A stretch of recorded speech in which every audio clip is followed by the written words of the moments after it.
परमसुखदं केवलं ज्ञानमूर्तिं द्वन्द्वातीतं गगनसदृशं तत्त्वमस्यादिलक्ष्यम्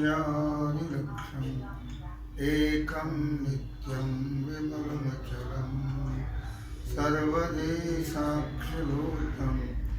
भावातीतं त्रिगुणरहितं सद्गुरुं तन्नामि। गुरुर्ब्रह्मा गुरुर्विष्णु गुरुर्देवो महेश्वरः गुरुः साक्षात् परब्रह्म तस्मै श्रीगुरवे नमः। शङ्करं शङ्कराचार्यं केशवं बादरायणं सूत्रभाष्यकृतौ वन्दे भगवन्तौ पुनः पुनः। जयांचे केल्या स्मरण होय सकळ विद्यांचे अधिकरण तेचे वंदो श्रीचरण श्री गुरूंचे तेचे नमस्कार होता।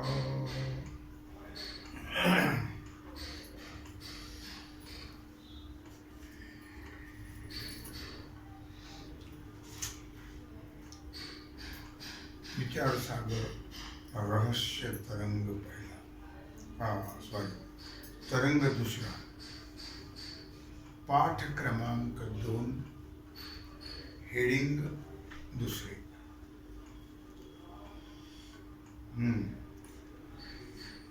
शंका। अहो, मुमुक्षु असले तरी सर्वांना विषय सुखाची इच्छा आहे, त्याचं उत्तर काय? बरोबर आहे?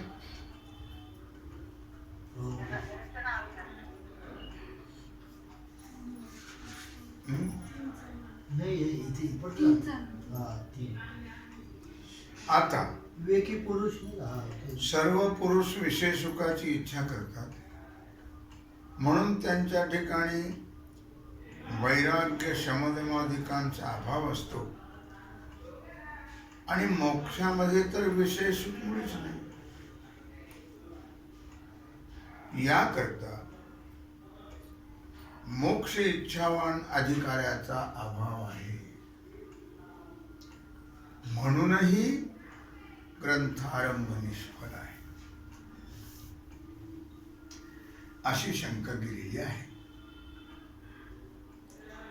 याचं समाधान असं आहे की सर्व पुरुष विषय सुखाची इच्छा करतात हे म्हणणं पहिली गोष्ट बरोबर नाहीये। विचार केला तर जीव फक्त सुखाची मात्र इच्छा करतो, ते सुख विषयापासूनच झालं पाहिजे असा काही जीवाचा आग्रह नसतो। आता शंका घेणाऱ्याला आम्ही असं विचारतो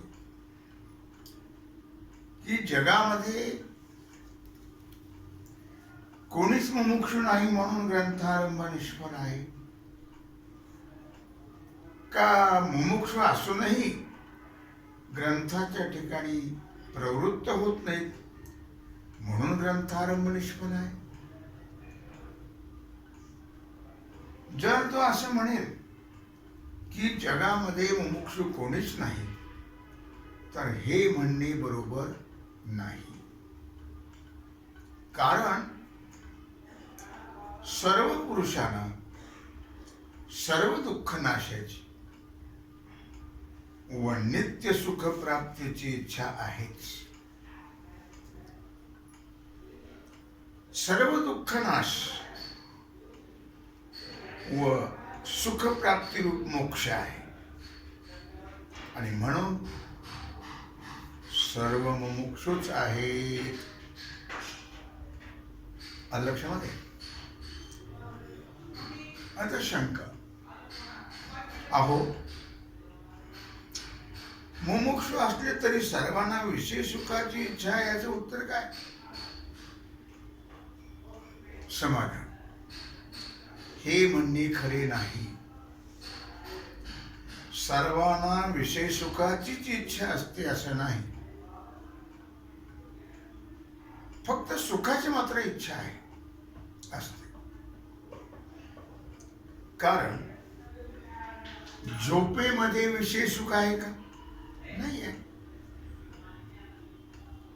मग झोपेमध्ये विषय सुख नसतानाही सर्व प्राप्त सुखाच्या विषयाचा परित्याग करून झोपेच्या सुखाची इच्छा कोणी केली नसते. म्हणून सुख मात्र इच्छितात असं म्हटलं पाहिजे. फक्त सुखाचीच इच्छा असते, विषय सुखाची नव्हे. शिवाय असंही म्हणता येईल की विषय सुखाची इच्छा करतात असं नव्हे, उलट निर्विषय आत्मसुखाचीच इच्छा करतात. आत्मसुख हे निर्विषय आहे, निरतिशय आहे. कारण सर्व पुरुषांना प्रारब्ध बलाने कमी अधिक विषय सुख प्राप्त असून सुद्धा सदा अशी इच्छा होते की आम्हाला अविनाश सुख प्राप्त, की ज्या सुखाचा कधी नाश होऊ नये, नित्य सुख प्राप्त व्हावं. आणि असं जे नित्य अविनाश सुख आहे ते तर आत्मरूप मोक्षच आहे. म्हणून सर्व पुरुष मुमुक्षुच आहेत. आता मुमुक्षु असूनही ग्रंथाच्या ठिकाणी प्रवृत्त होत नाही, आणि याबद्दल आता विचार करूया. मुमुक्षु आहेत पण ग्रंथाच्या ठिकाणी प्रवृत्त होत नाही, याचा विचार आपण करूया. पहिला मुद्दा असा आहे की ग्रंथ मोक्षाचं साधन नाही म्हणून का, किंवा ग्रंथाहून दुसरे काही मोक्षाचं साधन असून त्या साधनात प्रवृत्ती आहे म्हणून. अथवा तिसरा मुद्दा, विवेक वैराग्य समाधी संपन्न ज्ञान प्राप्त करून घेण्यास योग्य अधिकारी नाही म्हणून या ग्रंथाच्या ठिकाणी प्रवृत्ती नाही काय. ही जे 3 विकल्प केलेत, यातील विकल्पाचं क्रमाने समाधान सांगतात. पहिला मुद्दा, पहिला विकल्प, त्याचं समाधान, ग्रंथ मोक्ष साधन नाही हे म्हणणे योग्य नाही. कारण जीव ब्रह्मैक्य ज्ञानानेच मोक्ष प्राप्त होतो, हा तर वेदांताचा सिद्धांत आहे. आणि ते ज्ञान श्रवणाने प्राप्त होते. श्रवण 2 प्रकारचं आहे. एक वेदांत वाक्याचा श्रोत्राशी संबंध रूप श्रवण, आणि दुसरे वेदांत वाक्य विचार रूप श्रवण. जीव ब्रह्मैक्य ज्ञान प्रथम श्रवणाने होते.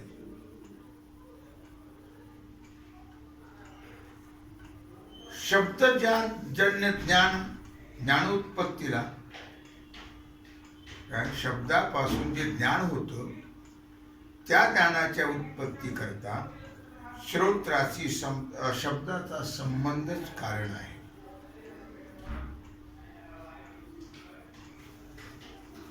लक्षामध्ये, म्हणून आचार्यांनी म्हणजे सद्गुरूंनी उच्चारण केलेल्या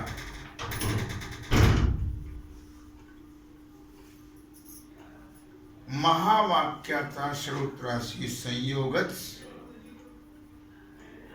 ब्रह्माचं अपरोक्ष ज्ञान करून देणार आहे. किंवा त्याला कारण आहे. आणि अवांतर वाक्याचं श्रवण परोक्ष ज्ञानाला कारण आहे. अपरोक्ष ज्ञान झाल्यानंतर जर असंभावना असेल तर त्याने वेदांत विचार रूप दुसरं श्रवण करावं. वेदांत वाक्यरूप दुसरं श्रवण करावं.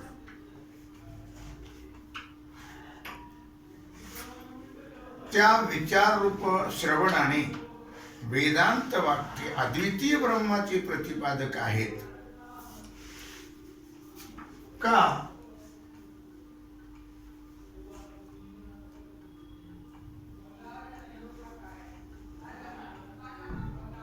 विचाररूप श्रवणाने वेदांत वाक्ये अद्वितीय ब्रह्माचे प्रतिपादक आहेत का कर्मोपासना प्रतिपादक आहेत. या प्रमाण असंभावनेची म्हणजे संशयाची निवृत्ती होते. आणि जीवब्रह्माची एकता सत्य आहे का भेद सत्य आहे अशी जी प्रमेय असंभावना म्हणजे संशय ती ज्ञानाने निवृत्त होते.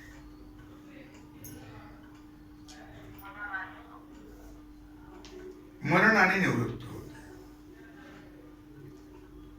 आणि देहादिकांच्या ठिकाणी सत्यत्व बुद्धी हीच कोणी विपरीत भावना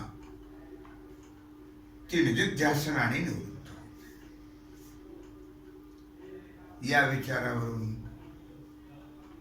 आचार्यद्वारा महावाक्याचं श्रोत्राशी संबंध रूप प्रथम श्रवणच जीव ब्रह्माऐक्य ज्ञान उत्पत्तीद्वारा मोक्षाला कारण आहे. आणि विचारूप दुसरं श्रवण मनन आणि निदिध्यासन ही असंभावनादी निवृत्तीद्वारा मोक्षाला कारण आहेत. आता वेदांत म्हणजे उपनिषदे. लक्षामध्ये वेदांत म्हणजे उपनिषदे. किती आहेत उपनिषदे? सर्व 1180 आहेत. त्यातले ज्ञानपर किती आहेत? 108. काय ती ग्रंथाहून निराळी आहेत हे खरे उपनिषदे. तथापि त्या वाक्यांच्या समानार्थक प्राकृत वाक्य या ग्रंथात आहेत. जसं उपनिषदादी ग्रंथाच्या श्रवणाने म्हणजे विचाराने ज्ञान होतो तसे या प्राकृत ग्रंथाच्या विचारूप श्रवणानेही ज्ञान होते. या रीतीने ज्ञान उत्पत्तीद्वारा हा ग्रंथ मोक्षाला कारण आहे. आणि असं असूनही ग्रंथाच्या योगाने मोक्ष होत नाही असं जर कोणी म्हणत असेल तर तो दुराग्रहच म्हणावा. मुद्दा दुसरा. आता मोक्षाकरता दुसरी साधने आहेत म्हणून या ग्रंथात प्रवृत्ती होत नाही असं जर कोणी म्हणत असेल तर मोक्षाचं दुसरं साधन काय? दुसरं साधन म्हणजे उपनिषद सूत्रभाष्यादी संस्कृत ग्रंथ. त्याने जीव ब्रह्माऐक्य ज्ञान होऊन मोक्ष होतो म्हणून हा ग्रंथ निष्फल आहे असं जर म्हणेल तर ते म्हणणे खरे आहे. पण ज्यांना संस्कृत भाषेचं ज्ञान नाही त्यांना या ग्रंथाचा काय उपयोग आहे? मंदबुद्धी पुरुषांना याच प्राकृत ग्रंथापासून जीव ब्रह्माऐक्य ज्ञान उत्पन्न होईल म्हणून त्या मंदबुद्धी मुमुक्षु करता या ग्रंथाचा आरंभ आवश्यक आहे आणि सफलही आहे. मुद्दा तिसरा. आता विवेक वैराग्याधिक साधनयुक्त अधिकाऱ्याचा अभाव आहे म्हणून ग्रंथारंभ निष्फळ आहे. याबद्दल विचार असा आहे की जगामध्ये साधन चतुष्टय संपन्न पुष्कळ अधिकारी नाहीत का? कोणीच नाहीत. पुष्कळ नाहीत असं म्हणणं आम्हाला अनुकूल आहे, पण कोणीच अधिकारी नाही हे म्हणणं मात्र बरोबर नाही. सर्व नसतील पण कोणीच नाही असं नाही. कारण अंतःकरणाच्या ठिकाणी मनविक्षेप आवरण स्वरूपाचं आवरण आहे. अर्थात मनविक्षेप आवरण हे 3 दोष आहेत. पण शुभ कर्माने मलदोष जातो, शुभ निष्काम कर्माने. आत्मस्वरूपाचं आवरण अर्थात उपासनेने विक्षेप दोष जातो, चंचलता. आणि आत्मस्वरूपाच्या ज्ञानाने आवरण दोषाची निवृत्ती होते, किंवा ज्ञानाने होते म्हणा, पण आत्मज्ञानाने, दुसऱ्या ज्ञानाने नाही. ज्याच्या ठिकाणी मलविक्षेप आहे तो अधिकारी नाही, परंतु या किंवा पूर्वजन्मात निष्काम कर्म उपासना करून यांच्या अनुष्ठानाने ज्याचा मलविक्षेपाचा नाश झालेला आहे तो ज्ञान योग्य अधिकारी आहे. हे प्रथम तरंगात याचा विचार आपण सविस्तरपणे केलेला आहे. यावरून अधिकाऱ्याचा अत्यंत अभाव आहे हे म्हणणे बरोबर नाही, योग्य नाही हे म्हणणं.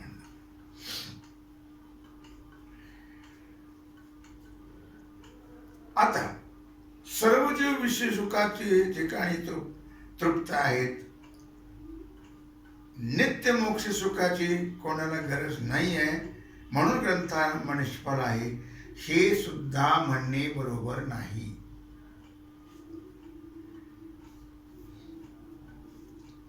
कारण जगात यथावत जे मनुष्य आहेत त्या सर्वांचा जर विचार केला तर त्याचे 4 वर्ग पडतात मानवामध्ये. पामर, विषयी, जिज्ञासू आणि मुक्त. हे 4 प्रकार करता येतील आपल्याला या मानवामध्ये. पामर कशाला म्हणतात? या लोकातील विहित आणि निषिद्ध भोगाच्या ठिकाणी आसक्त असून शास्त्र संस्कार नसलेला त्याला म्हणतात पामर. नंबर 2 विषयी. शास्त्राप्रमाणे विषय भोगणारा असून या लोकांच्या किंवा परलोकच्या अधिक विषय प्राप्ती करता जो कर्माचरण करतो त्याला म्हणतात विषयी. या व्याख्या आहेत बरं का, या पाठच करावं लागतं. जिज्ञासू, ज्याला पुण्य संस्काराने सत्शास्त्राचं श्रवण झाल्यामुळे असा विचार उत्पन्न झाला की विषय सुखे अनित्य आहे, विषय प्राप्तीमध्ये फार कष्ट करावे लागतात, कदाचित अदृष्टाने प्राप्त झालं तरी सांभाळण्याचे कष्ट आहेत, नष्ट झाल्यावर तर फारच कष्ट होतात, दुःख होतं. अशा रीतीने सर्व काळ विषय सुख अनंत दुःखाने व्याप्त आहे, भरलेला आहे. म्हणून सदैव दुःखरूप आहे विषय सुख. आणि सर्व दुःख निवृत्ती लौकिक उपायाने होत नाही. कदाचित झाली तरी पुन्हा उत्पत्ती होते. यावरून हेच ठरतं की दुःखाचा आश्रय जे शरीर ते जोपर्यंत आहे तोपर्यंत दुःख निवृत्ती होणं शक्यच नाही. कारण प्रत्येक शरीर पुण्य पापाने रचित असून त्यात मनुष्य शरीर तर समान पाप पुण्याचं फल आहे. पाप पुण्य समान समी तैच पावी जे कर्मभूमी असं माऊली म्हणतात. कारण त्यांनाही आपल्याहून श्रेष्ठ देवाचं ऐश्वर्य,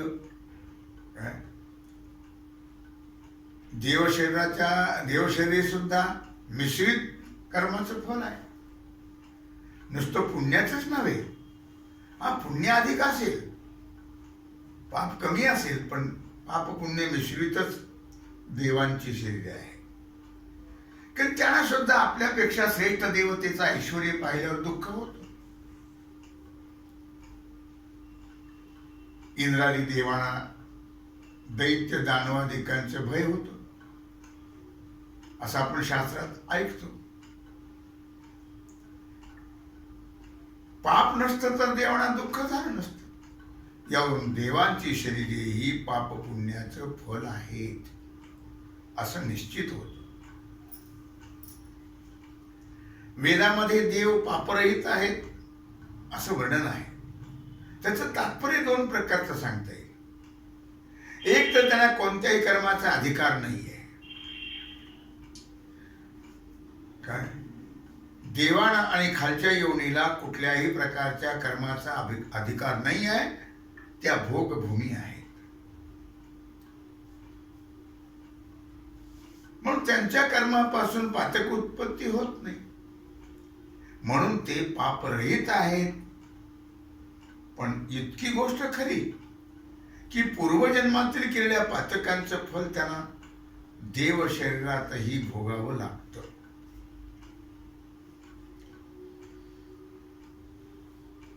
दुसऱ्या रीतीने असा आहे की इंद्रादी देवांची शरीरे अधिक पुण्य आणि न्यून पाप यांनी रचित आहेत. कमी पाप आणि त्या पुण्याच्या अधिक्यामुळे वेदात देवांची शरीरे पापरहित आहेत असं म्हटलं. एवढंच. पापाचा अत्यंत अभाव सांगण्याचा वेदवाक्याचा अभिप्राय नाही आहे. लौकिकात सुद्धा ज्या गावात पुष्कळ ब्राह्मण असतात त्याला हा ब्राह्मणाचं गाव आहे असं म्हणतात. म्हणण्याची पद्धत आहे. तसं सर्प, पशु, पक्षी यांची शरीरे मिश्रित कर्माची फलं आहेत. कारण त्यांना जे दुःख होतं ते पापाचं फल आहे. उत्तम अन्नापासून, मैथुनापासून जे सुख होतं ते पुण्यफल आहे. त्यात उत्तम मनुष्याची देवाप्रमाणे आणि नीच मनुष्याची पशुप्रमाणे, पशुपक्ष्याप्रमाणे त्यांच्या भोगावरून कल्पना होते. या प्रकारे सर्व शरीरे पुण्य पापाने तयार झालेली आहेत आणि पापाचं फल दुःख आहे. म्हणून जोपर्यंत शरीर आहे तोपर्यंत दुःखाची आत्यंतिक निवृत्ती होणं शक्य नाही. कदाचित हल्लीचं शरीर नष्ट झालं तरी प्रारब्धातील पुण्य पापाने पुन्हा दुसरं शरीर प्राप्त होईल. कारण शरीर पाप पुण्याचं म्हणजे धर्माधर्माचं फल आहे. धर्माधर्म म्हणजे पाप पुण्य. आणि त्या धर्माधर्माची आत्यंतिक निवृत्ती झाल्याशिवाय शरीराची आत्यंतिक निवृत्ती होणं संभवनीय नाही. त्या धर्माधर्माचं कारण आहे राग द्वेष. संस्कृतामध्ये प्रीतीला राग म्हणतात. आणि त्या रागद्वेषाच्या नाशा वाचून धर्माधर्माचा नाश होणार नाही. रागद्वेष हे अनुकूल प्रतिकूलतेमुळे किंवा अनुकूल प्रतिकूल ज्ञानामुळे होतात.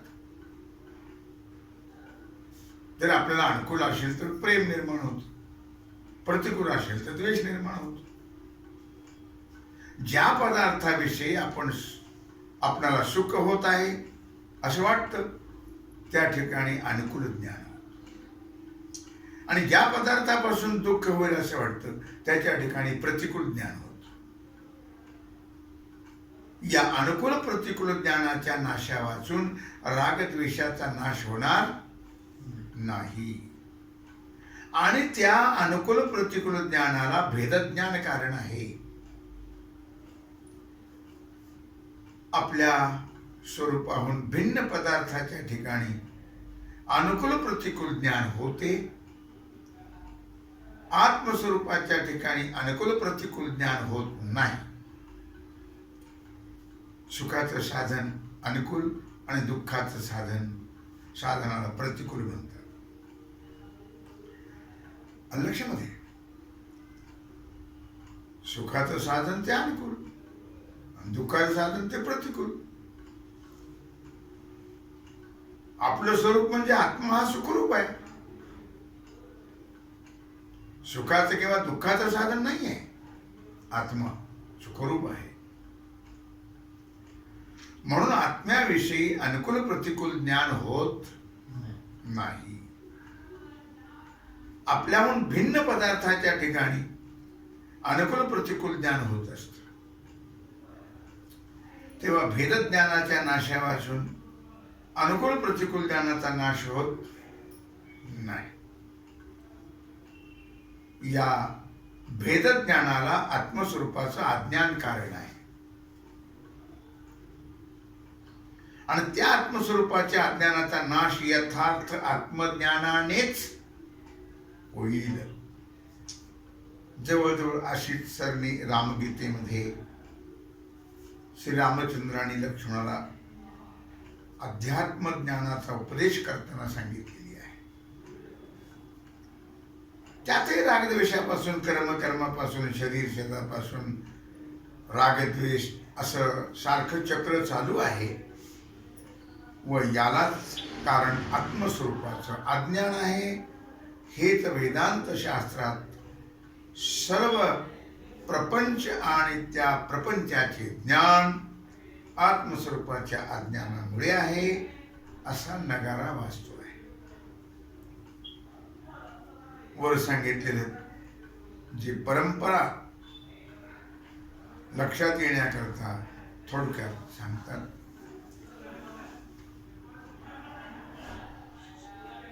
सुखदुःखाला कारण शरीर, शरीराला कारण धर्माधर्म म्हणजे पाप पुण्य, धर्माधर्माला कारण रागद्वेष, रागद्वेषाला कारण अनुकूल प्रतिकूल ज्ञान, अनुकूल प्रतिकूल ज्ञानाला कारण भेदज्ञान, आणि भेदज्ञानाला कारण आत्मस्वरूपाचं अज्ञान. अशा प्रकारे आपण विचार केला.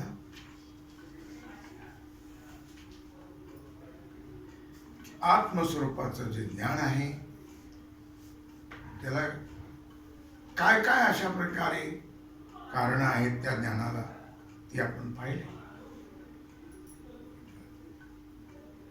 शरीर आहे, धर्माधर्म आहे, रागद्वेष आहे, अनुकूल प्रतिकूल ज्ञान आहे, भेदज्ञान आहे आणि आत्मस्वरूपाचं अज्ञान आहे. हे सर्व दोष जावे लागतात म्हणजे यथार्थ ज्ञान होतं असा विषय आपण पाहत आहोत. तेव्हा झालेली सेवा भगवत चरणी समर्पित करून राहिला जो सेवेचा भाग आहे तो आपण उद्या पाहू. पुंडलिक वरदे हरी विठ्ठल श्री ज्ञानदेव तुकाराम पंढरीनाथ भगवान की जय. सद्गुरु ज्ञानेश्वर महाराज की जय. सद्गुरु जोग महाराज की जय. सद्गुरु साखरी महाराज की जय.